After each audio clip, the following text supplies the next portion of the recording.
아버님도 형사님이셨다면서요? 네, 저희 아버님은 이제 작고하셨는데 사실 1945년 해방되면서 이제 광복되면서 그때 이제 경찰관으로 입직하셔서 제가 듣기로는 뭐 경찰 2기생이라고 하시는데. 아, 그러세요? 그리고 최장 뭐 45년 동안 경찰 생활을 하시고 퇴직을 하셨고 대부분을 수사로 하셨어요. 그래서 뭐 해결했던 사건도 많으시고요. 금당 사건이라고 해서 고미술상을 죽이고 집 앞마당에 매장했던 사건, 광주 한국은행 깽 사건이라고 우리나라 최초의 뭐 은행 강도 사건이에요.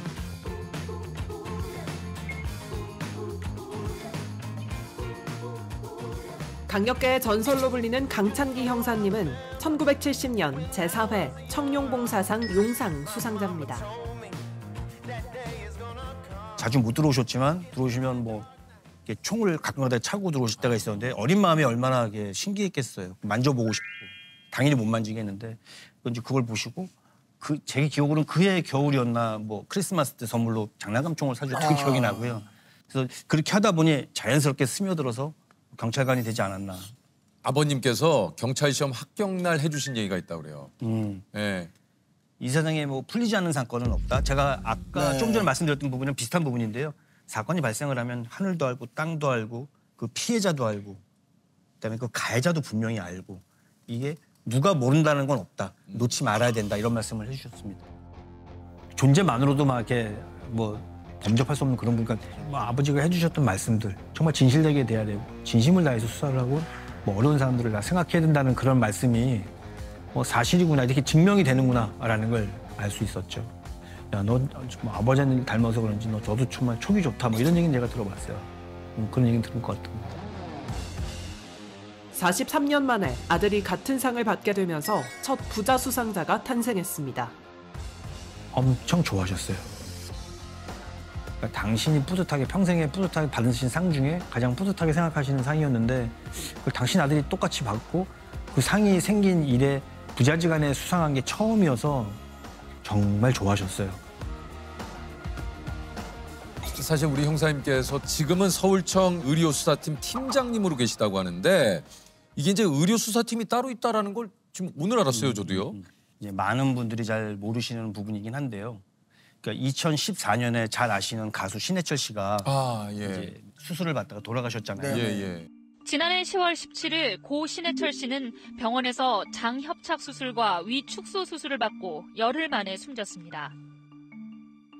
그 이후에 과연 이런 전문적인 분야 영역에 관해서 수사를 누군가 하긴 해야 되는데 이걸 단순히 일반 형사범처럼 수사를 해서는 되지 않겠다라는 판단이 들어서 이제 경찰 조직 내에서 전문 수사팀을 만들자. 그래갖고 의료 수사팀이 이제 발족을 한 거고요. 그때 이제 신설 팀장으로 제가 가게 돼서 뭐 현재까지 팀장을 운영하고 있습니다. 아니 그 의료사고를 수사를 하려면 말 그대로 이게 이제 전문 지식이 좀 이쪽에 좀 관해서 좀 있어야 될 것 같은데 그 공부를 또 좀 하셔야겠네요. 그러니까 같이 구성됐던 직원들 모두가 다 수사의 전문가들이지 의료의 전문가들은 아니라서 그렇죠. 초창기에 했을 때는 이제 의사분들이 저희가 갔을 때 너 의료인이야? 나 의료인 아니다. 니가 말하는 게 결국은 너희들이 뭘 알겠어? 뭘 알아서 수사할 수 있겠어? 뭐 이런 거. 일단은 차트라고 부르는 의무 기록을 봐야 되는데 그걸 보려면 또 다 그렇죠. 알아야죠. 전문 용어가 있다 보니 뭐 그걸 공부할 수밖에 없죠. 보려면. 저희는 뭐 전문 의료인이 아니다 보니까 다 같이 모여서 연구하고 공부하고 해서 이제 사건을 진행을 하고요. 이게 또 다른 전문가로부터 이 사람들의 행위 자체가 이게 필요한 행위였는지 그런 판단받는 과정을 저희가 진행을 하는 거고 이런 의료사고에는 법원의 판단은 어땠는지 의료에 관련된 대법원 판례만 따로 모아서 판례집을 만들었었죠. 10년째 의료수사팀에 몸담으면서 좀 해결했던 사건 중에 좀 기억에 남는 사건이 있을까요? 모든 사건이 다 안타까운데요. 특히 이제 기억에 남는 게 2019년에 그 34주 된 아기를 낙태살인한 사건이 있었어요. 낙태살인. 네, 그래서 그 사건이 가장 기억에 남습니다.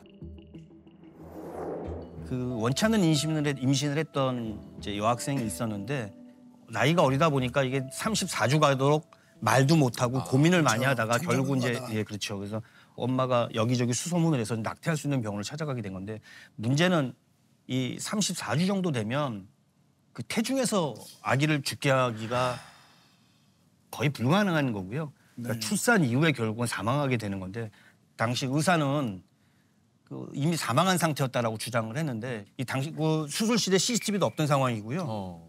산부인과 의사가 낙태 수술을 하다 아기가 살아서 태어나자 고의적으로 숨지게 한 혐의로 구속됐습니다. 의사 A씨는 아기를 고의적으로 숨지게 할 의도가 없었다며 살인 혐의를 부인했습니다.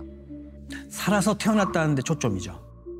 죽어있던 애를 자기는 이제 뭐 처리했을 뿐이다.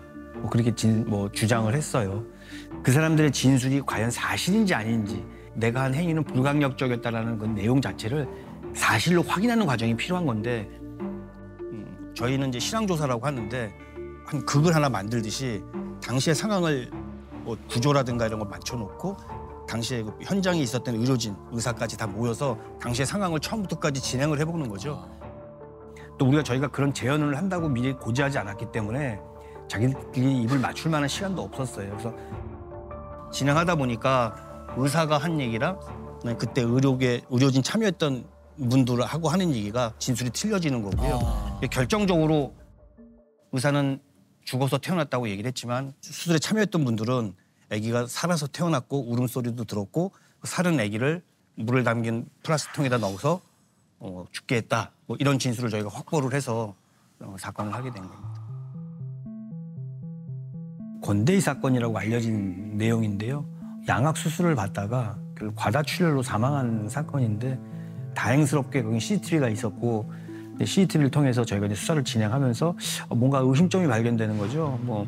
이 과다출혈을 지혈하는 부분은 의사가 꼭 해야 될 부분이라고 저희가 판단을 했는데 그때 CCTV상에 보면 간호조무사가 그냥 이렇게 단순히 손으로 이렇게 누르고 있는 정도 당시에 수술 하나가 완전히 끝난 다음에 다른 수술을 한 게 아니라 동시에 3개인가를 열어놓고 수술을 했었어요. 그러니까 당연히 어떤 수술이건 간에 그 수술에 전념했던 게 아니라 여러 가지 수술방을 열어놓고 하다 보니까 방만하게 했던 뭐 그런 부분이 분명히 있었던 것 같아요. 근데 수술실에 설치된 CCTV 영상 등을 분석한 결과 장 원장이 여러 환자를 동시에 수술하느라 응급 상황에 제때 대처하지 못한 것으로 검찰이 결론 내린 겁니다.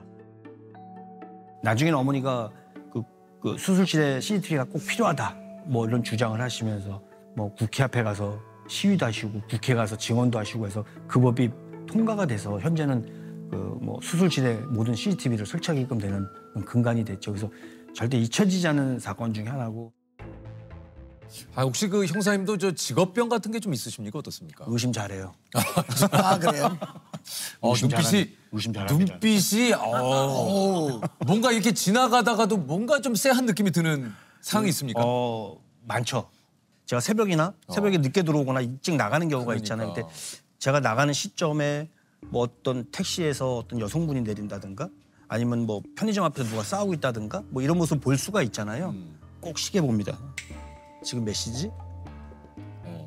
나중에라도 혹시 만약에 여기에서 무슨 사건이 발생했다고 하면 정확한 기억하려고. 그렇죠. 정확한 시간을 아는 게 이게 되게 중요해서 그 장면과 내가 기억할 수 있는 것들을 좀 이렇게 기억을 해놓으신다니. 그러니까 어느 순간 보니까 제가 항상 시계를 보더라고요. 그때 보면 그런 거 있습니다. 아니 그 사실 우리 형사님께서 퇴직을 한 6개월 정도 앞두고 계시다 그래요. 네. 좀 기분이 좀 어떠신지. 요즘 그러니까 나이가 먹다 보니까 자꾸 새벽에 깨요. 그러세요? 이게 뭐 업무에 대한 부담감, 스트레스 뭐 이런 것도 뭐 영향이 있지 않나 이런 생각도 하거든요. 그래서 뭐 교도소에 수감돼서 편지 보내오는 경우는 뭐 부지기수고요. 잘 계시냐? 나 잘 있다. 이제 여러 가지 생각하게 되는 그런 대목이죠. 아니 그러니까 말이에요. 네, 뭐 답장 안 합니다. 퇴직한 날 잠을 자서 그 다음 날 정말 푹 자보고 싶다. 뭐 이런 생각합니다. 좋습니다. 우리 또 진짜 35년 동안 이렇게 또 대한민국의 안전을 위해서 고생하신 형사님께 박수를 한번 드리겠습니다. 감사합니다.